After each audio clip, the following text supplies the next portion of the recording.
Hi everyone,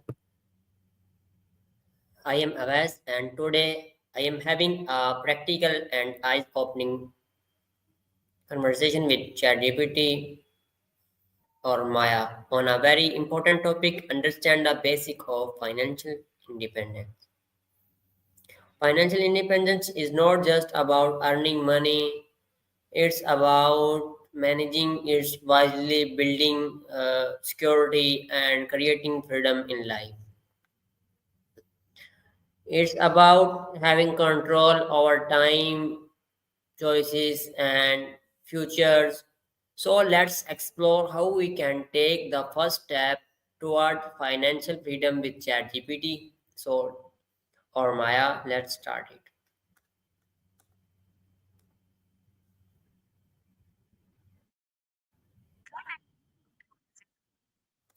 Maya, can you hear me? Loud and clear. You sound good too. Everything coming through okay on your end? Yeah, everything is well on my end. So, Maya, today we will discuss on a topic understanding the basic of financial independence. Or we will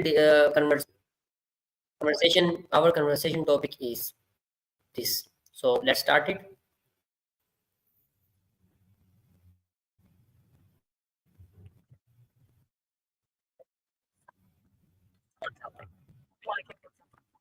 Oddly, or is there something specific you're wrestling with right now? Maya, what does exactly financial freedom mean in simple term?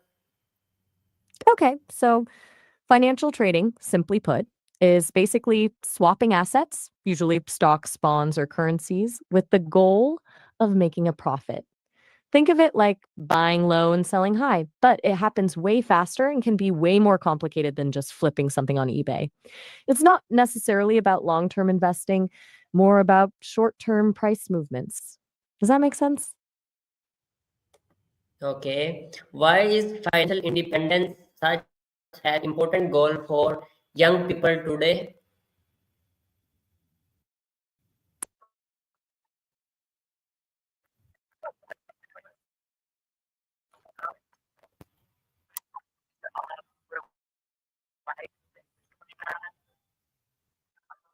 Just expensive. Financial independence gives young people options, the freedom to pursue work they actually care about, take risks, or just weather unexpected storms without freaking out. It's about building a safety net and control over your future instead of being totally reliant on something else. Does that resonate? What are the first steps someone can take to first their financial independence journey? All right, first steps. I'd say it breaks down to three things: tracking where your money actually goes, building an emergency fund, and then tackling debt. Knowing where your cash is leaking is huge. Even just a week of writing things down can be eye opening. Then, having 3 to 6 months of living expenses saved is a lifesaver. And honestly, high interest debt is a killer. So, getting that under control is key. Small steps, though. Don't try to do everything at once. Does that feel manageable? Okay, how can budgeting help build a strong financial foundation? Budgeting isn't about restriction, it's about direction. You know, it's like giving every dollar a job. It helps you see where your money's going, identify areas to cut back, make sure you're actually prioritizing things that matter to you, like saving for that independence. It's a way to actively shape your financial future instead of just letting it happen. Plus, it reduces stress. When you know where you stand, it's easier to sleep at night. Does that make sense? Okay, so next, why is saving money regularly more important than earning a high income? Ooh, good question.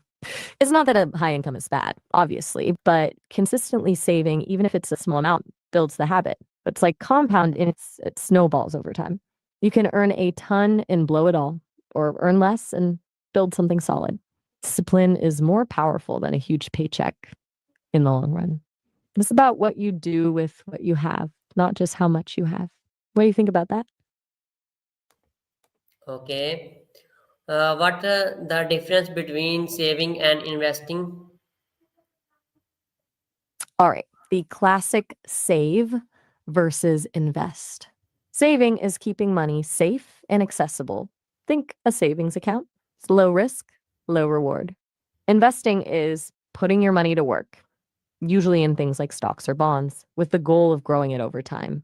It comes with more risk, but also the potential for higher returns. Saving is for short term goals, investing is for long term ones. It's not an either or, you need both, really. Make sense? Okay. How can someone start investing safely if they have little experience?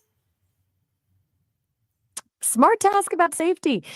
I'd say start small, diversify, and consider low cost index funds or ETFs. Those basically let you own a little piece of a whole bunch of different companies, which spreads out the risk. There are also robo advisors that handle the investing for you for a small fee. Don't put all your eggs in one basket, and definitely do your research before jumping into anything you don't understand. Basically, start slow and learn as you go. Sound good? Okay. What are some common financial mistakes people make early in life? Oh, there are a few classics. Definitely taking on too much debt.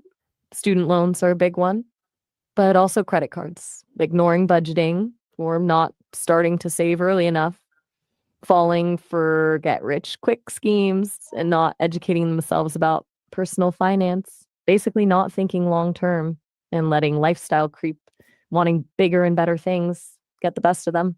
Avoiding those pitfalls is half the battle. Anything there surprise you?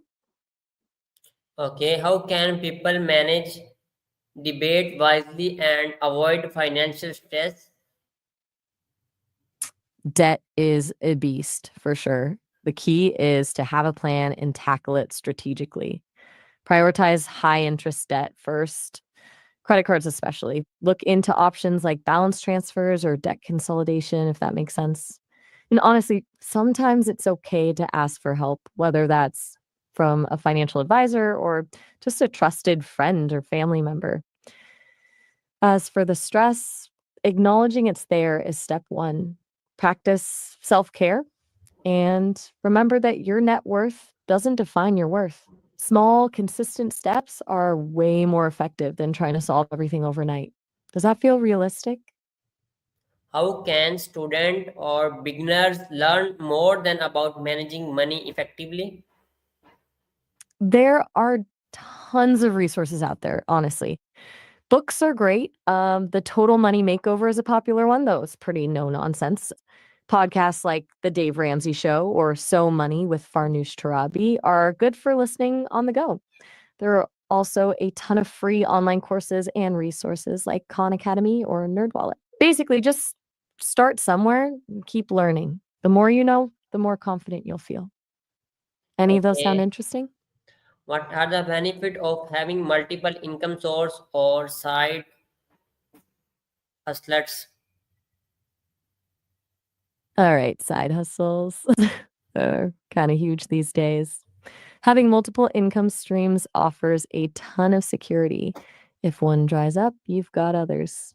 It can accelerate your savings goals and it lets you explore passions and skills outside your main job. Plus, it builds your resilience and entrepreneurial spirit. It's not always easy, but it can be really empowering. It's like diversifying your investments, but with your time and skills. Make sense?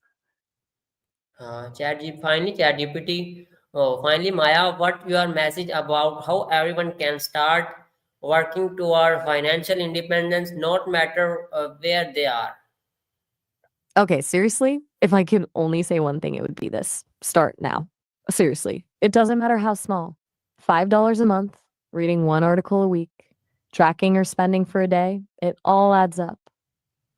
Financial independence isn't about being rich, it's about having choices and control. It's a journey, not a destination. And the hardest part is just taking that first step. Don't compare yourself to others, just focus on making progress, one small thing at a time. You got this. Okay. Well, that felt like a good place to land. Anything else on your mind, or should we wrap it up for today? Thank you so much, Maya. Today I learned that financial independence is not about being rich, it's about being free. It starts with awareness, growth, and discipline, and blossoms with smart choice. To everyone All right. watching, remember every rupees you save and every wise decisions you make bring you one step closer to freedom. That's a solid message to leave people with. Seriously. Glad I could help you sort through some of that today. Have a good one.